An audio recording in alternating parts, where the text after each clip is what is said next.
that our flag was still there.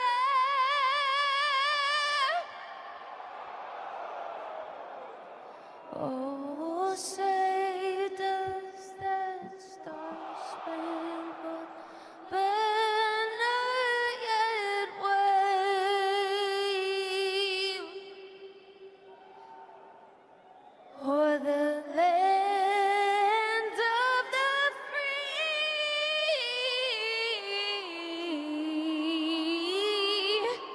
and the home of the brave. Yes, good morning, everybody. Welcome back to the show. This is episode 577 of the Two Dumb Yinzers. I'm going to say good morning. Oh, Mike I Derpy, emotional. this song, if it doesn't always make you cry, this rendition certainly did. I thought the Carl Lewis one was the most patriotic in the Roseanne. I'm mistaken. I need a moment, gentlemen. So Ingrid Andress, apparently is this chick's name. She did the national anthem for the Hall of Fame, or I'm sorry, for the Home Run Derby, and that was the worst rendition of the national anthem I've ever heard in my life. Matter of fact, the only thing uglier than that national anthem was the American League's uniforms in the All-Star game last night. Mike, what was that? What color was that? Nicotine? Yeah, that looked like a cigarette stain on white. Is what that looked like. That was yeah, looked like my old college dorm. Yeah, drinks. the paint in the living room walls of the college dorm. Yeah, that was everybody. That was speaking of bad. Ingrid Address. Like this lady, apparently, she is a country singer, and not only is she a country singer, she was up for like awards. Yeah. Yeah, she was up for like Grammys and didn't like I believe she won Grammys. How I do not know. Auto-tune, it's doing its thing. Wow. She's checking herself into rehab. Yeah, I'm gonna get to that in just a sec. Oh, my bad. How bad do you have to sing that you're gonna turn yourself into rehab right when you're done? Yeah. Whew. This is what Ingrid said. Ingrid said, "I'm not gonna bullshit y'all. I was drunk last night. I'm checking myself into a facility today to get help, the help I need. That was not me last night. I apologize to the MLB, to all the fans and this country. I love so much for the rendition. Again, this is a person who she won awards as a country singer. She's actually kind of good, I guess. I'm not familiar with her work, but I guess if you sing the national anthem that poorly, and again, she knows how to sing. It isn't like it's you or I, and we're loaded and we're up here trying to sing this jam. That was terrible. And the thing got me at first, like I picked up on it right away when I was watching the Home Run Derby. I thought to myself, this is really bad. But sometimes I just don't have the ear, because I could think something is terrible and somebody else would say, that was really good. And that's just, when they start switching notes and getting high and getting low, and it's kind of confusing. And I think there's sometimes, like at Derby, there's a thin line between something that's really good and really bad. And I couldn't figure it out. But after I got online and seeing the reaction and, a lot of negative comments about her performance, there you go, everybody. It's Ingrid Andress. Yeah, that's the Roseanne one still might be the worst one, but this one is up there. Like, I was drunk, so I couldn't sing. Then you're not a true musician, right? Like you can bands back, in their heyday, we're going out there. We had a pitcher who threw a no-hitter on acid. Exactly. Exactly. David Wells threw a perfect game, still drunk / hungover. Okay, I don't want to hear that. You wing it. You're not a true professional if you cannot do your job while inebriated. Was this worse than Fergie? No. It was worse than Fergie. This is the worst thing I've ever heard in my life. See, why didn't somebody stomp her? You know what I mean? No, you just got to let the train roll at that point. You got to let it go. And like this should be used for like, we don't need the national anthem before every event. Okay. It's like this should be the poster child of, okay, we're going to scale it back a little bit. Yeah, we need to scale back a little bit. Mike, she's a 4-time Grammy nominated artist. 4-time Grammy nominated artist. You heard it. That is nuts. That is, you know what? Nominate me for a Grammy. I might be able to sing just like that. I could sing terrible. I promise. Maybe she was just drunk, jealous of Livy Dune and Paul Skenes Mustangs. She could be. Good call, Derpy. Yeah.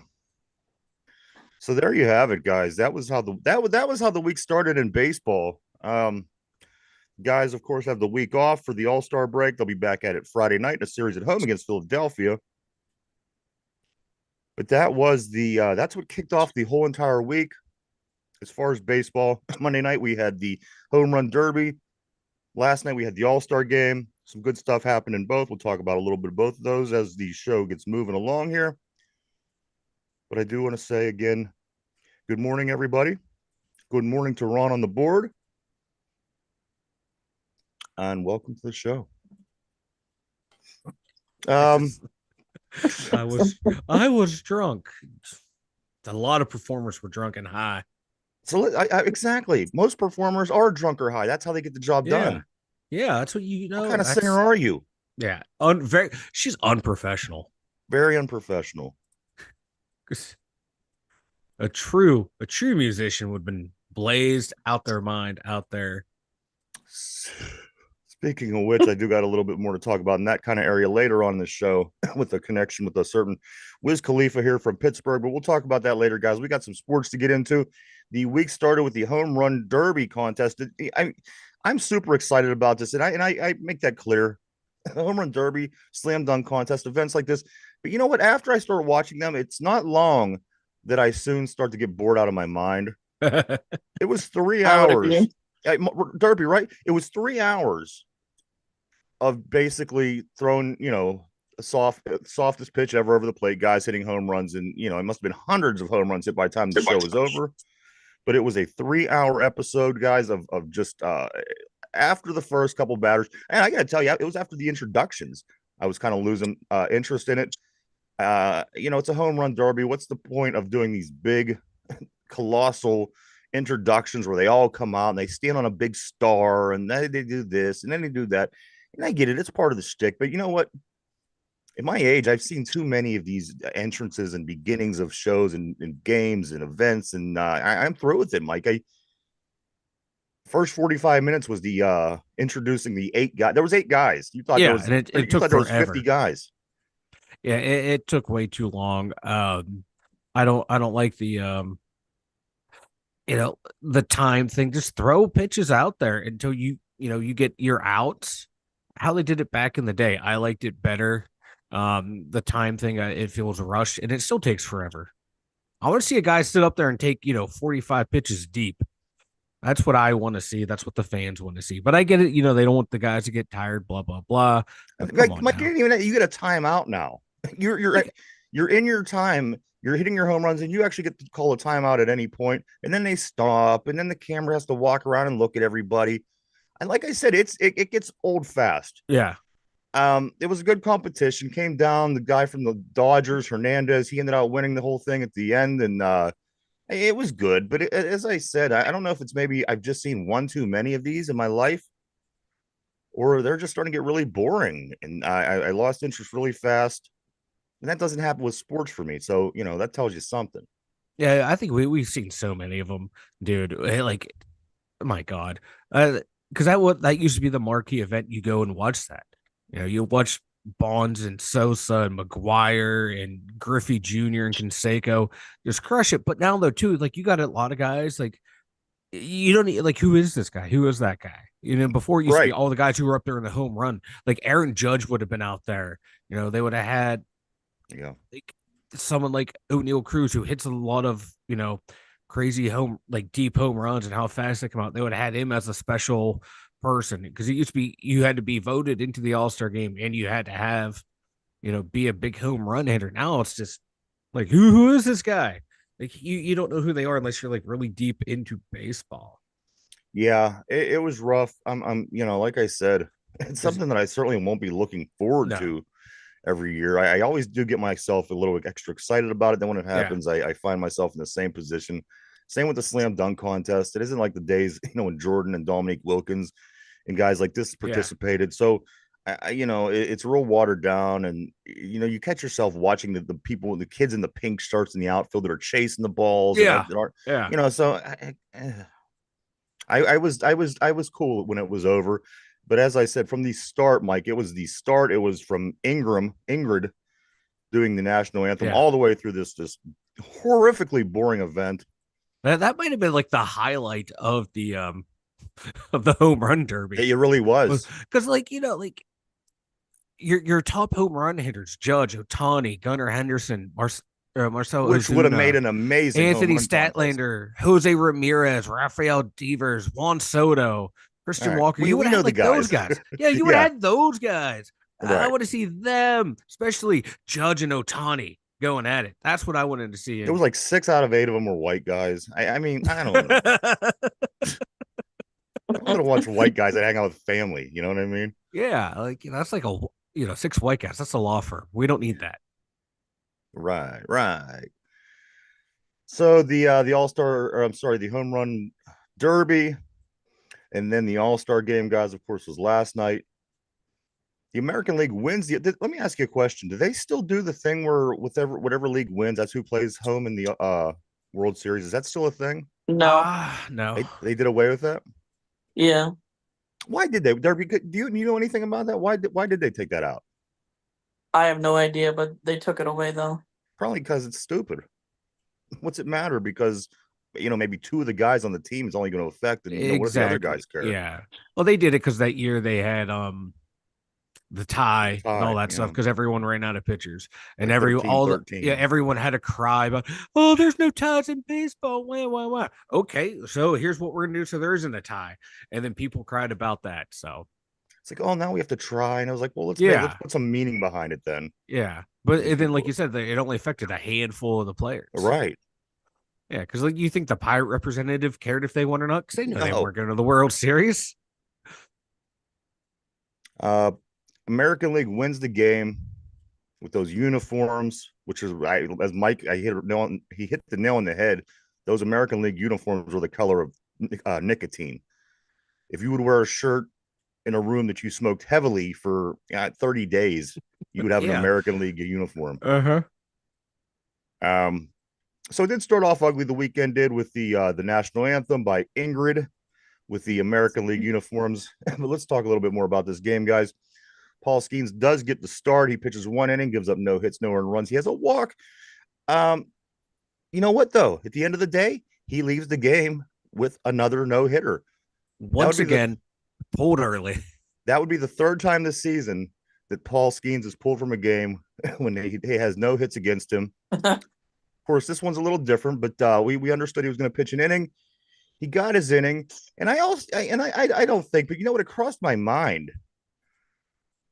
Okay, a lot of talk during the week was I want to see the Aaron Judge and Paul Skenes matchup. And what happened?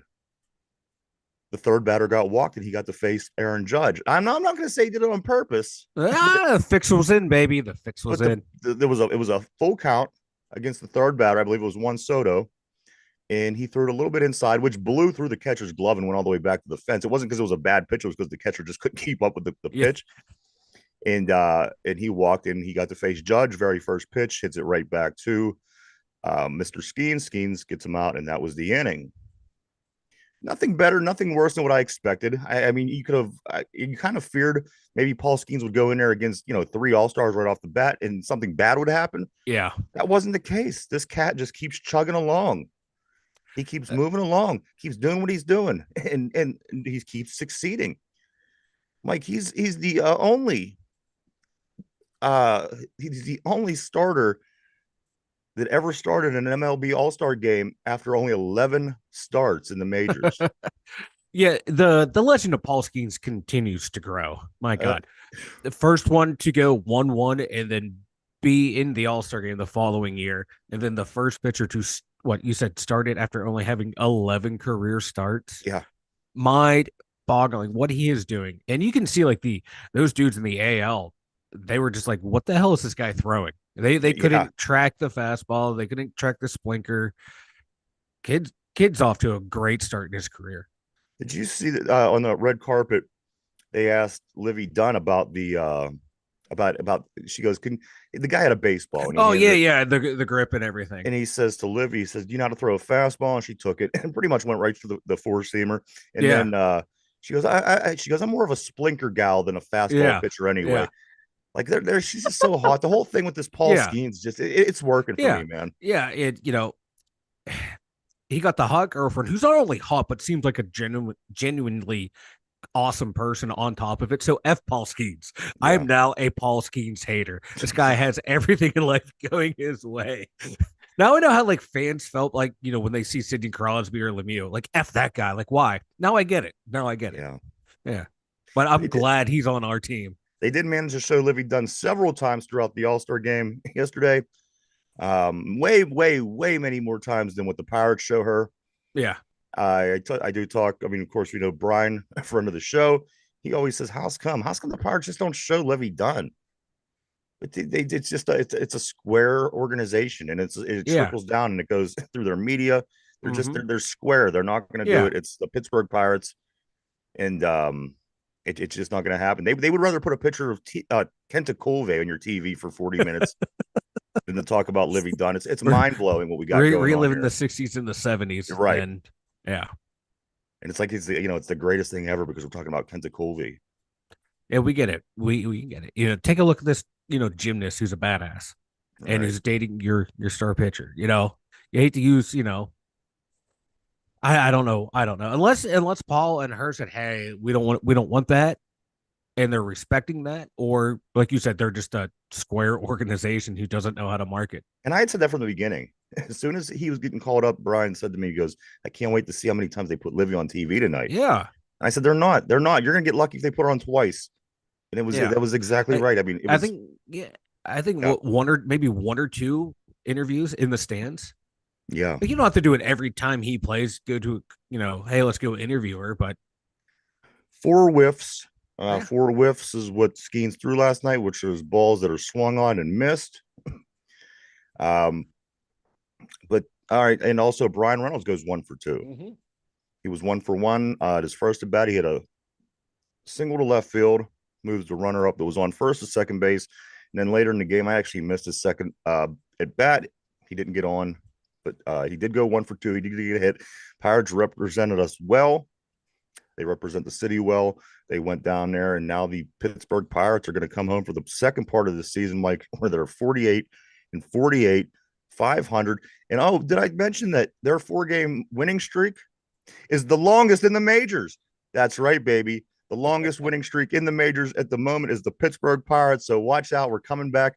And it looks like this is just me saying it, but it looks like Paul Skenes will be a Sunday start. Just by the days, they mentioned that he will be back in the series against Philadelphia, and like I said, by looking at the days, it looks like Sunday would be the most possible start for that day for that to happen. Ahead, that would be awesome. No, that would be awesome. Yeah. Get him right back out on the mound, and because we have Philly right after, so Philly and then St. Louis. Yeah, so I definitely want him pitching against Philly. But I don't think that. Will that happen though? If he pitches on Sunday. Okay. Yeah, I didn't have the schedule up. I'm sorry. They're gonna redo the rotation. It's gonna be different now. So I imagine it's gonna be something like Keller on Friday. I don't know, Saturday, Sunday, Skenes, and who knows what's going on with Jared Jones. He shouldn't be out too much longer. They pulled him put him on a 15-day to get to the All-Star break. So we should be seeing Jared Jones in theory a little bit sooner than later. So we will see how that plays out. But I do know this weekend we will see Skenes near the end of the weekend, which is a good thing against Philadelphia. Also, Mike, one more thing about the Pirates. You know how I do like the jersey. I do like the jersey talk. Let me give you the count on what the Pirates are doing to this point and what jerseys they're wearing. In the white jerseys, the Pirates are 9-10. 9-10 in their home whites. Their alternative blacks which they only wore one time. They're 0-1. When they're grays, they're 10-10, perfect 500 in the grays. And they're blacks that most people like and you like to see the Pirates playing. They're 25-22. 25 and 22. And then finally in the yellows, the City Connect jerseys, the Pirates are 4-5. And as I mentioned the other day, the Pirates are 500. They are 2 games over 500 on the road, 2 games under 500 at home. And that all equals 48-48 at the midway point, the unofficial midway point. So let's see what this team could do, Mike. Real quick, what's the key to get this team off to a good start and basically on this final stretch? What does this team have to do? Don't stop short of talking about trading. Don't stop short of talking about signing. What's this team got to do, Mike, to have a successful run here at the end of the season? Ooh, their hitting has to be more consistent. That offense needs to be more consistent. That's been their biggest problem. We've seen how many pitchers leave with a lead, after 6 innings, and we end up losing that game. Or, pitchers come out with a lead, and next thing you know, they have a no decision because the offense cannot generate any runs.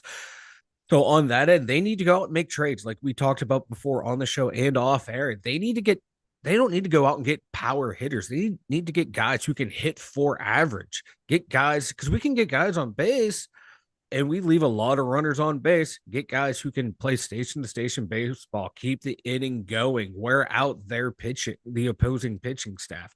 So I want, another outfielder to, so Zawinski's not out there. And I know there's a lot of talk about heating up about going and getting Jazz Chisholm from the Marlins. I'm going to be opposed to that. Or someone like that. Even like the guy they were talking about, Taylor, bringing him in, his numbers are a little bit better than Sawinski's, but he's more of that same type. I want someone batting close to what you got to make Reynolds improvements if you're going to make these moves. Yeah, you can't just bring in a guy to bring in a guy. And that's going to be the case, I think, for the guy out in LA, from the Angels. Yeah. He is going to be, in my opinion, he's going to be the same situation as a Michael A. Taylor. We're going to look at what he did. We're going to look at what he's done. He's not doing great right now, so we could probably grab him very easily. But again, at the end of the day, is he going to be productive? And is he going to be an improvement on what you already have? Which is what they have to do, Mike. I'm very firm in saying they do have to go out and at least get one more bat somewhere in the middle of the lineup that the person hits for average. And also, I do say that you have to go out and get a relief pitcher who could get through. Definitely. Without one of the following things happening: a base hit, a walk, or a run, which doesn't seem like any of our relievers can get through an inning without one of those 3 things happening. So you got to get a middle reliever who could get the team off the field, and also a bat that hits for average, opposed to wants to try to hit a home run every time to win every game. And again, this Pittsburgh Pirates team and teams that get paid like the Pittsburgh Pirates aren't going to be the organization where those kind of guys and things happen on a regular. So you're going to get guys like Jack Sawinski, who tries to hit for the fence all the time, but is at 6 or whatever home runs he's at. You don't want that guy. That's one thing that people don't understand. Go out and get a couple of guys that do the total opposite of what the guys that we have do. We need a balanced offense, and we don't have that. It's either home run or nothing. Yes. And do you think, instead of maybe we're a lot better at nothing than we are at home runs? Oh God, yeah. Do you think instead of going out and getting a relief pitcher, do you think they would take some of that surplus starting pitching and move some of those guys to the bullpen? I think you're going to see them be those relief pitchers. Because as we said, Mike, we had 9. We have eight different guys that could start on this pitching. That has started on this rotation. So I do think that you are going to see that. I think that you're going to see maybe a Priester or Ortiz. Whoever is the oddballs out of the 8 guys. Remember, you can only put 5 guys. You're only going to run 5 guys in your rotation. So 3 guys are going to be left out. That's very possible that may happen. And could it save the Pirates money? It would be the move that they would make in this office. So that's a very possible thing. Yeah. And another reason why I'm suggesting that is too, what if a couple of pitchers start getting hurt again, and you trade away 2 of those guys?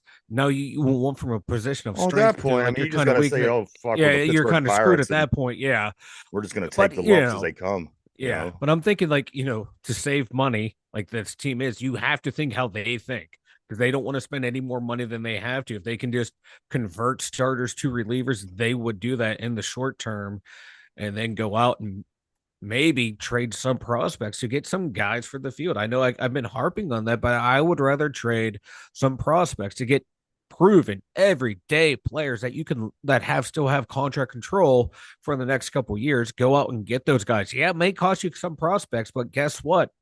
I'd rather have a known quantity than unknown quantities because we've seen how some of our high end prospects have fared. They don't always pan out. And the way we draft and develop, it's a crapshoot more than it normally is. So I'd rather use some of those prospects, go out and get a first baseman, get a new center fielder, you know, get, Yeah. like you said, guys that can hit for average.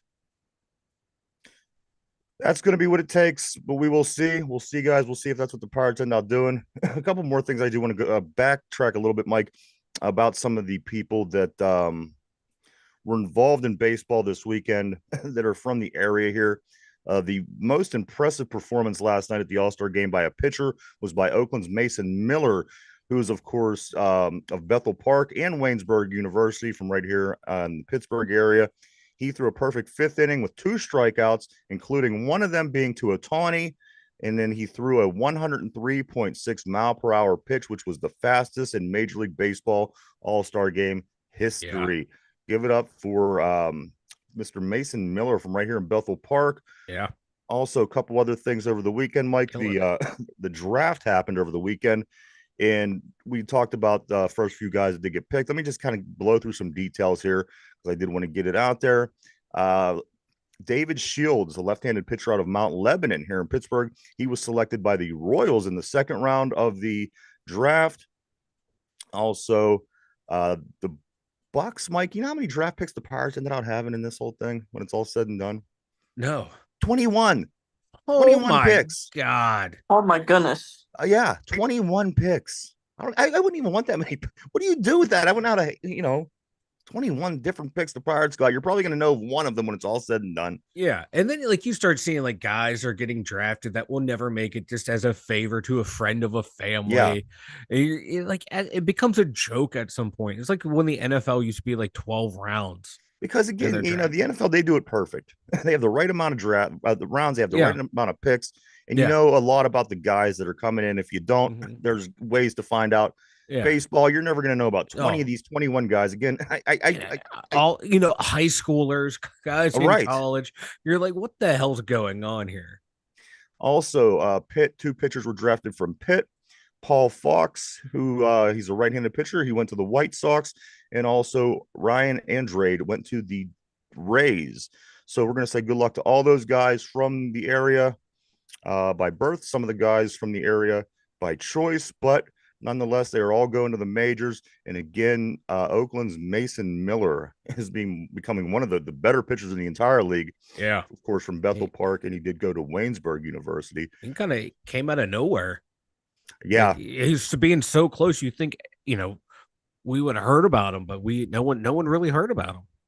Of course, Ohtani, he did hit a home run. Besides for that, the game was really uneventful. I got to be honest, 5-3 was the final. But you know what? It's a game that you know what you're going to get. When you go into a baseball all-star game, you know what you're going to get. You know how things are kind of changing over time in football with their all-star, process. And, and guys don't want to give it everything in basketball. They kind of just mess around. You turn on baseball, you know what you're going to get. You're going to get a baseball game. And these guys, they went out and did just that. Ohtani, he super excelled. Again, he had a home run. He did strike out to Mason Miller, but there were some performances that you could say at the end of the day, wow, them guys really excelled in a league, in a game full of top players. So again, the Midsummer Classic is behind us. We're moving forward, moving to the second part of the season, Mike. We're 96 games in. There's only 66 games left. Unbelievable. Derpy, and your team is the second best record in the whole entire league. This is one of the most untalked about stories, I think, in pro sports is what the Cleveland Guardians are doing up there in Cleveland. I don't know, man. I don't know what is happening. What I get from you is you don't want to talk about it because as soon as you do, you think that it's going to get messed up. Because every time I bring up this team, you're like, oh, I don't know. But I know you. You're superstitious as hell. He is. Like you can tell right there. He is not even talking about it. Let's talk to the Steelers, guys. According to the NFL executives, coaches, and scouts. Here's a list of your top 10 inside linebackers in the NFL, Mike. Number 10, Olakun from Jacksonville. Number 9, Dre Greenlaw from San Francisco. Number 8, Denario Davis from New Orleans. Number 7th, best inside linebacker in the NFL, Tremaine Edmonds from Chicago. Number 6, I'm sorry. Number 6 is that guy from Cleveland, Jeremiah. Yep. Yeah. Yeah. I'm not even going to try and pronounce that name. Nick, who was it, Mike? Nick Bolton from Kansas City. Yeah. Number 4, the 4th best inside linebacker in the NFL, according to this list, is Patrick Queen. Ooh. The third best linebacker in the NFL, according to this list, is Matt Milano from Buffalo. Number 2 is Roquan Smith from Baltimore. And according to this list by NFL execs, coaches, and scouts, the number 1 inside linebacker in the league, Mike, by the names that we already said, I'm sure you could probably guess. Who do you think is the number 1 inside linebacker in the league that wasn't mentioned? Oh my God, I'm drawing a blank. I'm sorry, I'm drawing a blank. Warner out in San Francisco. Yeah, Fred Warner. Oh my God, how can I forget him? How can you forget Fred Warner? I know Mike? he's been a beast for like a decade now. It feels like.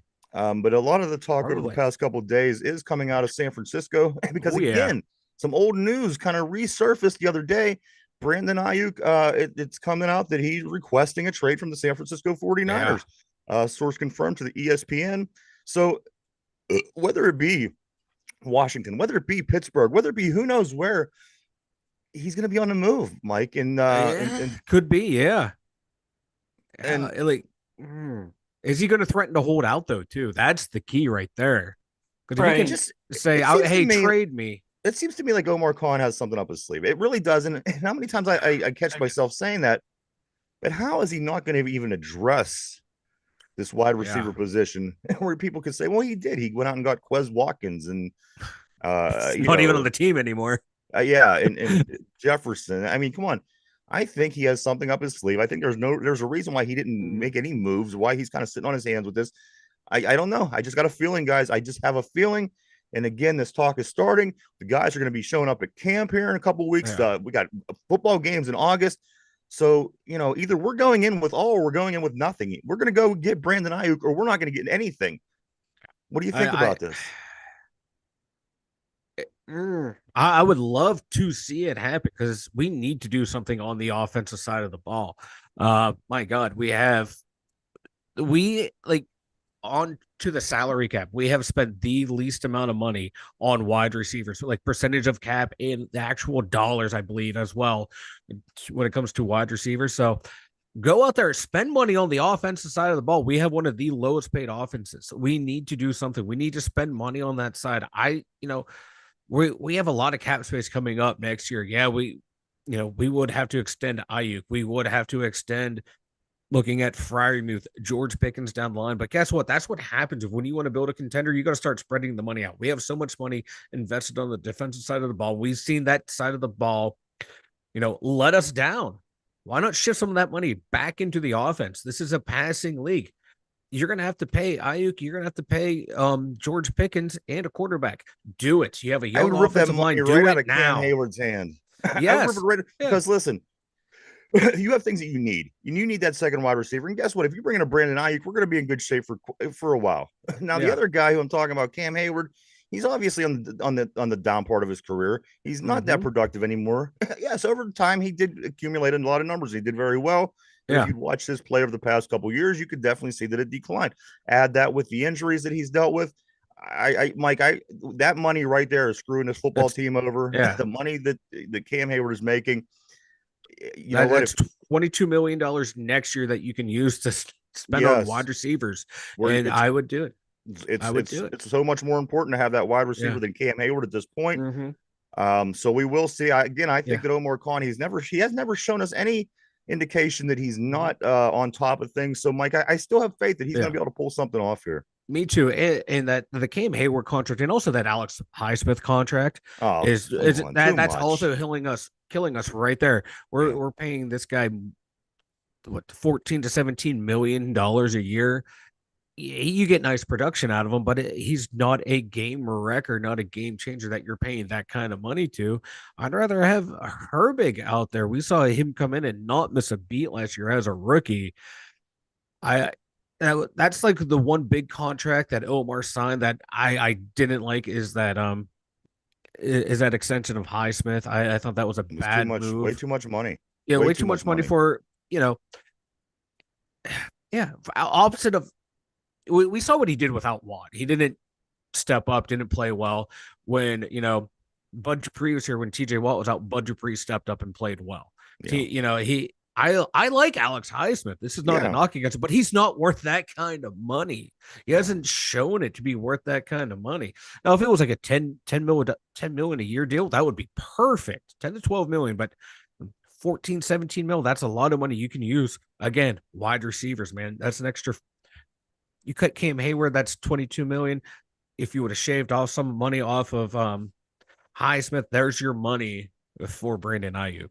Yep. Right there. It's right there. But So every time in that this you town, were it's all about defense. on Twitter supporting, pay this guy, pay Cam, pay Highsmith, Pay Minka, pay Highsmith. You got to understand this is the problem. You'd like to pay all the guys all the money that they want, but at the end of the day, when you're taking guys like Cam and Highsmith, who I mean are two different stories, don't get me wrong. Yeah. But in my opinion, doesn't deserve the money that they want and or get.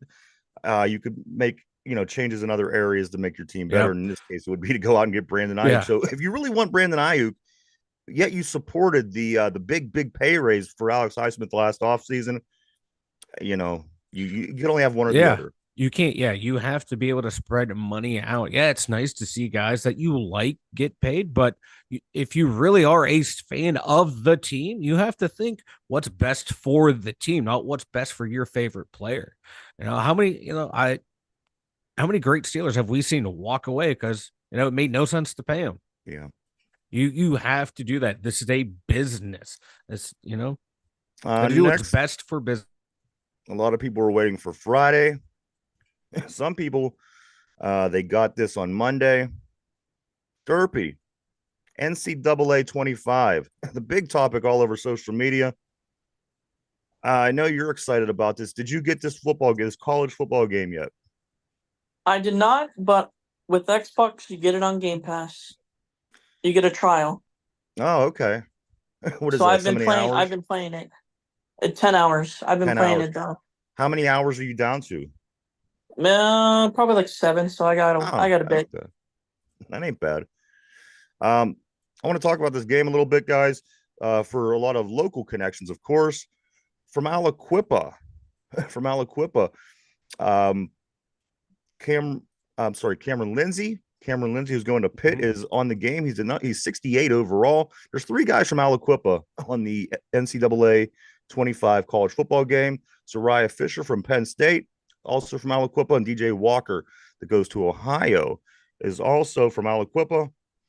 Good morning, Brian on the board as well. Brian says Highsmith will have 15 plus sacks this season. I hope he does. Don't get me wrong. I hope he does. I don't dislike the guy. I dislike his lack of performance for the money that he makes. And if he would get 15 sacks, I would be thrilled. I doubt it. I don't see it either. He's going to have to double his production. He only had 7 last year. Yeah.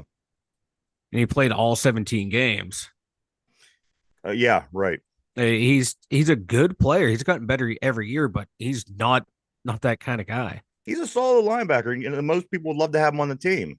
But we are the Steelers. We have different expectations, and we see what he's doing and what he's not doing. And so then get this, guys. For this college football game, Derpy is so excited about the WPIAL plus the City League schools here in Western Pennsylvania. These are the schools with multiple players in NCAA 25. Penn Hills has 5 guys on the NCAA 25 game. Central Catholic has 5 guys on the game. Pine Richland has 4. Seneca Valley has 4. Aliquippa has 3, which we already mentioned. Mount Lebanon has 3. Gateway has 3. North Allegheny 2. Peters Township 2. Brashear 2. Avonworth 2. All the rest of the schools are going to be 2. Yeah. Washington, Thomas Jefferson, Central Valley, McKeesport, Kiski, and Steel Valley all have 2 That's awesome. players apiece on this NCAA game. And Mike, these are only the schools in Derby. These are only the schools that have multiple players. There's a load of schools that doesn't have one player.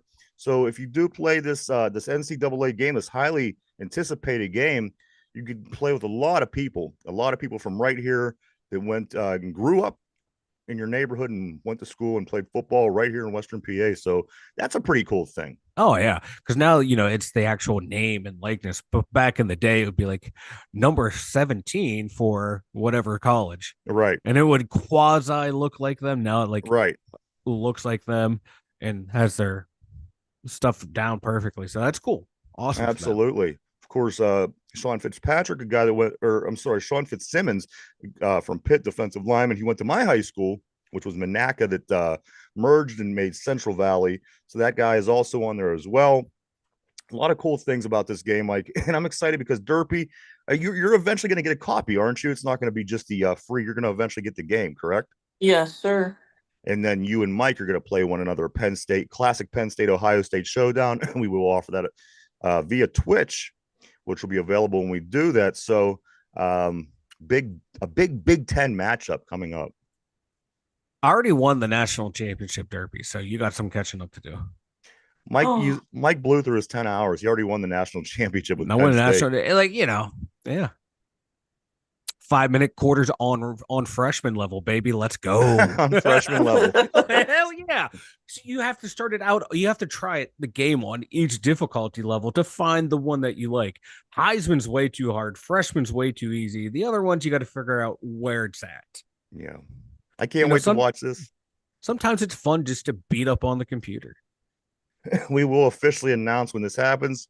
I will announce the game when it happens, but we will be watching Mike take on Derpy in the NCAA college football game that is coming out Friday officially. But again, people have been getting it all week. And as the guy said, you could get it free on Xbox. So that is going on as well. So it is out there for anybody that does want to get it. Also, Mike, I mentioned Aliquippa. Aliquippa's head coach, Mike Warfield.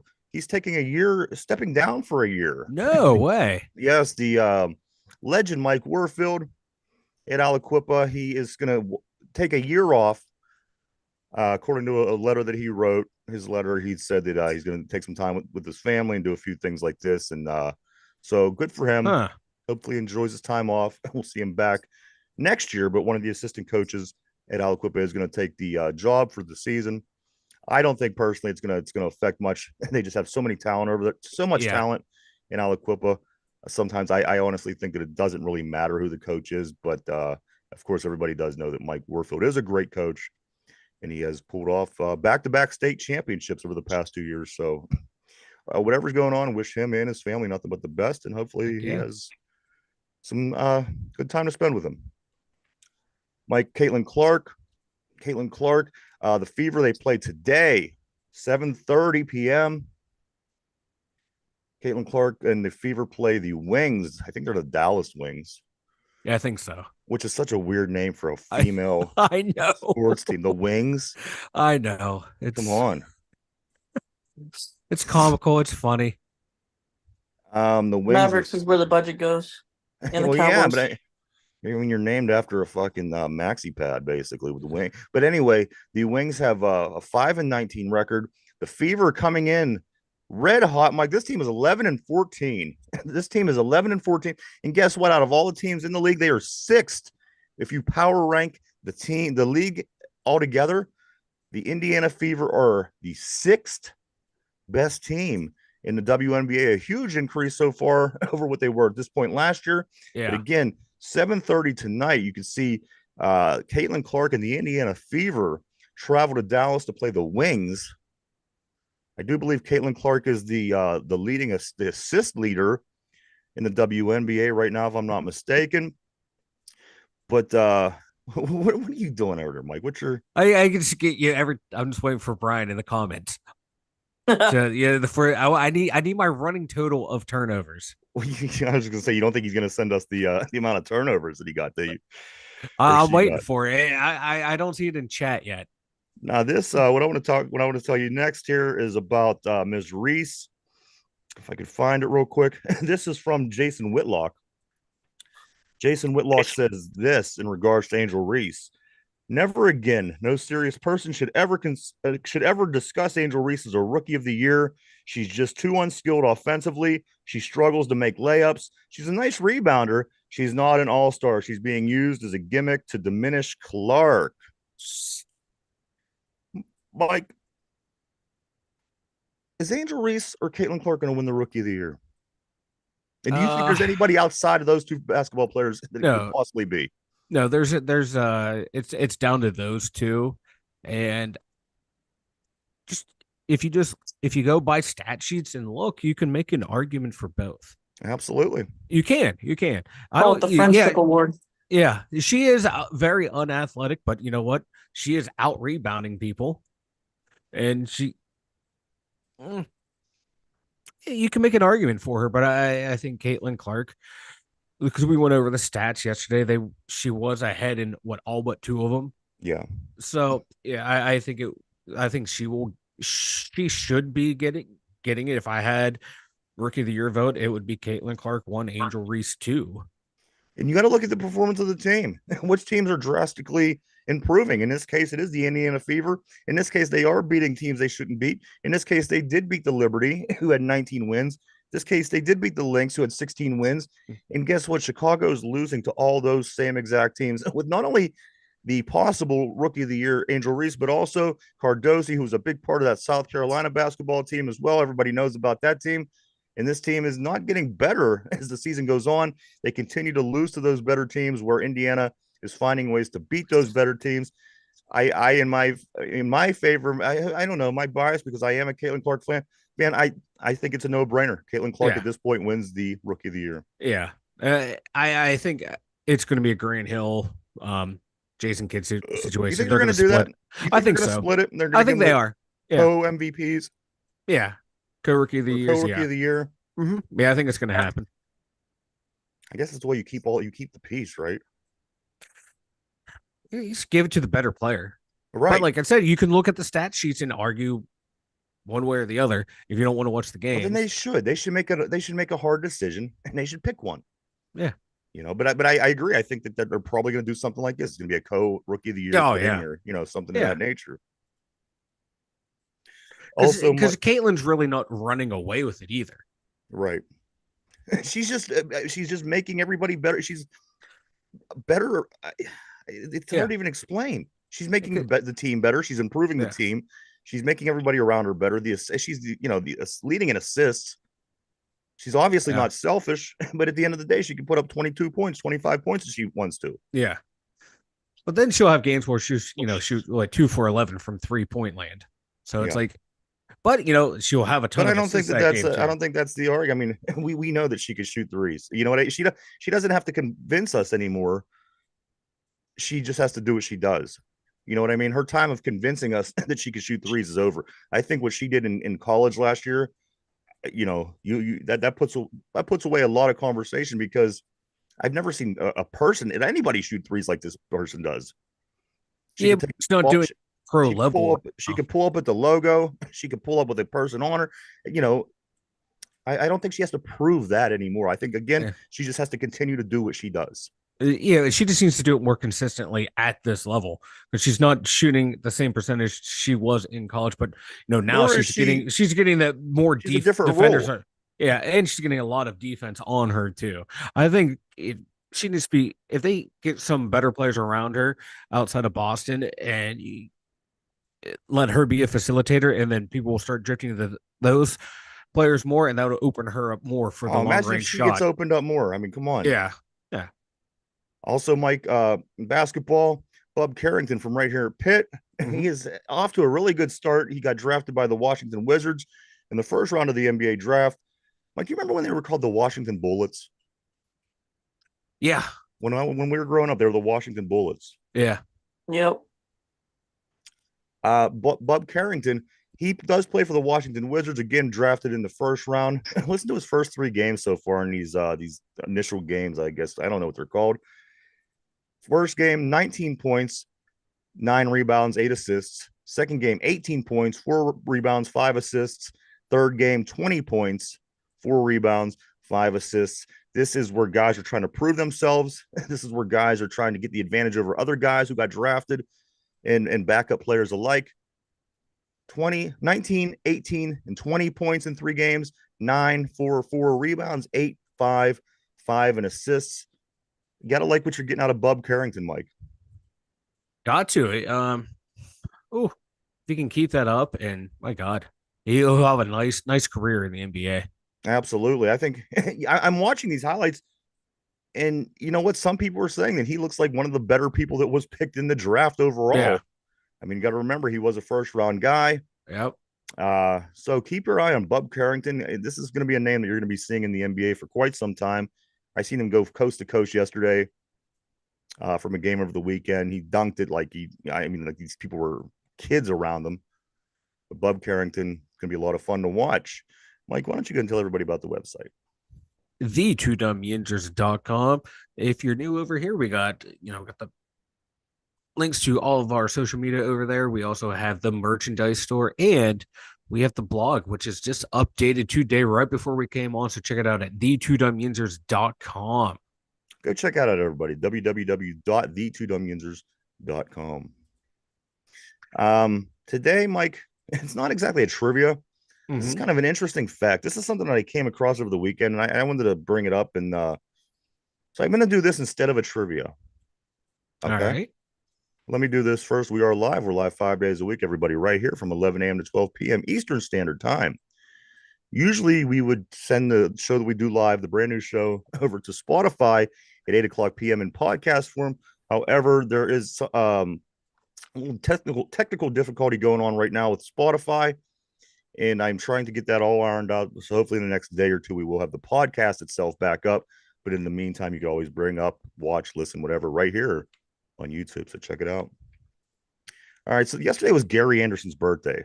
Of course, the all-time leading kicker in Pittsburgh. Number 1, he wore South African Gary Anderson. He's the all-time Steeler scoring leader, and he's the 3rd scoring leader in NFL history. 2 people have more points than him in the history of the sport. Chris Boswell, who's pretty consistent. He scores a lot of points for us. People might say, hey, he's doing pretty well for himself in the league. Get this, guys. Chris Boswell, at the pace he's going, if he wants to tie the amount of points that Gary Anderson has in his career, when it would be achieved, Mike, at the pace he's going? 2042. When is it? 2042? No, 2037. Wow, I was close. Wow. So he would have to continue to kick the way he does. Oh, my consistently Lord. And as many opportunities and all this for the next 13 years to 20. That's insane. 37 just to have what Gary Anderson has. That is nuts. Unbelievable, huh? My God. Oh, that's a fact. That's a fact there. My mind is blown on that one. Jesus. See, that's what I'm saying. This was worth it. This is worth taking place of the trivia today. Break it up a little bit. Oh, check this out. This is what Craig Wolfley says about Gary Anderson because he was his teammate.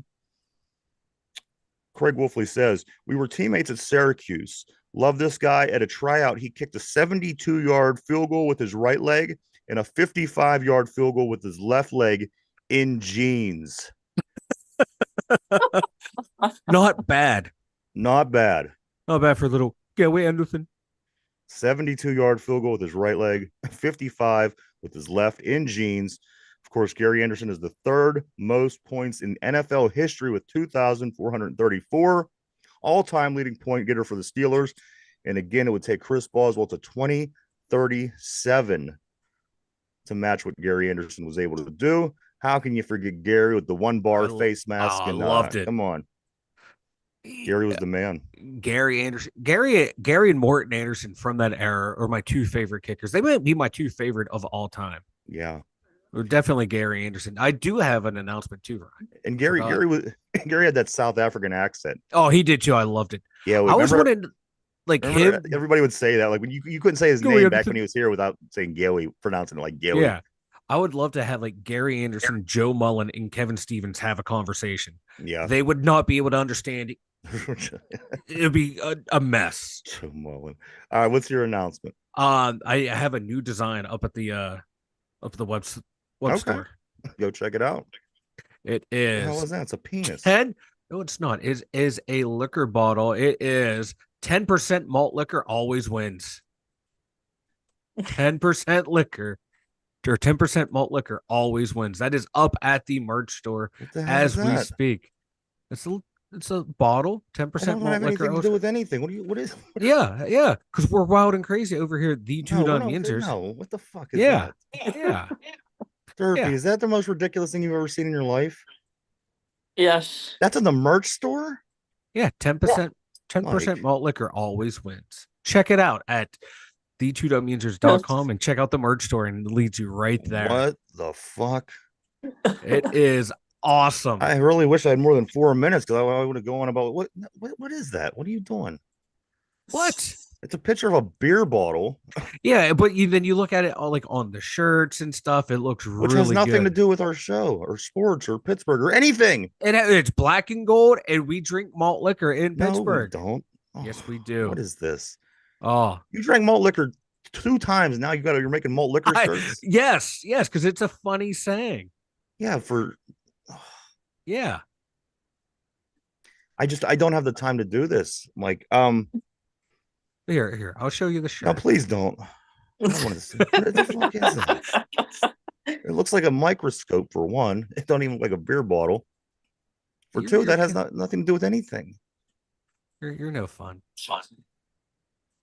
I got Look, something. There it is. Look at that. Wouldn't you wear that shirt? No. I would never wear that shirt. I would wear that. I would wear that loud and proud to a Steeler game. All right, please take it off. It's to the tailgate. People will love it. Wiz Khalifa arrested in Romania after smoking weed on stage in Romania. I don't know. Didn't we learn from Brittany Griner? She, you kind of go over other places. You might want to kind of lay off your American ways till at least you get out of there. Yeah. It doesn't seem like they're going to lock him in a cage like they did to Brittany Griner, but he did get arrested in Romania after smoking weed on stage. Yeah, wherever you go, you might want to figure out what their local laws and customs are and abide by them. Right. Also, Mike, Joe Jellybean Bryant, Kobe Bryant's father, longtime Philadelphia basketball great, dies at age 69. Wow. Jellybean Bryant dies at age 69 years old. Yeah, Derpy. David Ortiz's son was drafted by the Red Sox. Nice. In the 19th round. Yeah, exactly. Okay. A favor to a player. Right. Yeah, especially when you get in those late rounds, especially that kind of puts you in mind of the old what's his name? Bronny. You know what I mean? This guy shouldn't have got drafted in the NBA. Come on. 3 points in the college. Yeah. 5 points. Yeah. The most scrutinized 55th overall pick in NBA history. Yeah. But look, did you guess the important part of what Derpy just said in the 17th round? 19th round. 19th round, even better. Yeah, 19th round. 19th round. He's going to be the most scrutinized 19th overall pick ever, or 19th round pick of all time. I do want to say thank you, everybody, for coming and hanging out, coming and checking us out today. We appreciate each and every one of you. Each and every one of you. We really do. We wouldn't do it without you. We do want to thank everybody on the board. You guys always keep things interesting. Always, always, always. I'm afraid to go back to you, Mike. I'm afraid to what else are gonna Derpy. You're all a bunch of haters. Derpy. I mean, if you had if you were a shirt designer and you were coming with different ideas, maybe. What is it? Malt liquor. 10% malt liquor always wins. Yeah, you guys are fuddy-duddies. You guys are no fun whatsoever. You try and bring a little joy. This is why you're very bold, Mike. This is the the malt liquor one, Derpy. The malt liquor. We're gonna monitor the sales on this shirt, and we'll go from there. But guys, anything else before we get ready to take off? Derpy, what do you got, man? I'll be at Latrobe for training camp, Oh, when you going out? August 3rd. All right, August 3rd. Derpy's going. We'll see what we can get him to do when he's up there. Last year, he got to shake Jalen Warren's hand. Mike, what about you, man? I got nothing because All I'm right. not allowed to Oh, talk. thank And I God. can't. Thank fucking God. Guys are no fun. Bring like a next night you go in there and you'll see bobbleheads of Leonard Nimoy or something, or somebody that has nothing to do with anything. But Mike will have it up there, so I'm sure keep your eye open over on the website, merchandise page, all that fun stuff. I do believe that's it for me, fellas. Derpy, Mike, anything before we roll? Speak now, forever hold your peace. I got nothing. Derpy. 10% baldness. That should be the shirt. That should be the shirt. But we'll work on that. Mike and Derpy will combine their creative control and see what they come up with for the next shirt on the 2 Yinzers merchandise page. But do go check that out again at www.the2yinzers.com. Lots of cool things over there. As Mike said, the new blog went up today. Mike, I do believe that's it for me, my friend. Everybody, the Indiana Fever play tonight. They play the Dallas Wings at 7:30. Check that out. A lot of things going on in baseball. The guys have the next couple of days off, but they will be coming home to a tough Philadelphia Phillies series, which I think is a pretty important series. Moving into the deadline, all kind of cool things. And with football starting here in about a week and a half, with guys showing up to camp, there's going to be loads of stuff to talk about. So, guys, everybody, we hope you have a great day. Stay safe, stay cool. And we will be back tomorrow at the same time to do it all over again. Have a great day.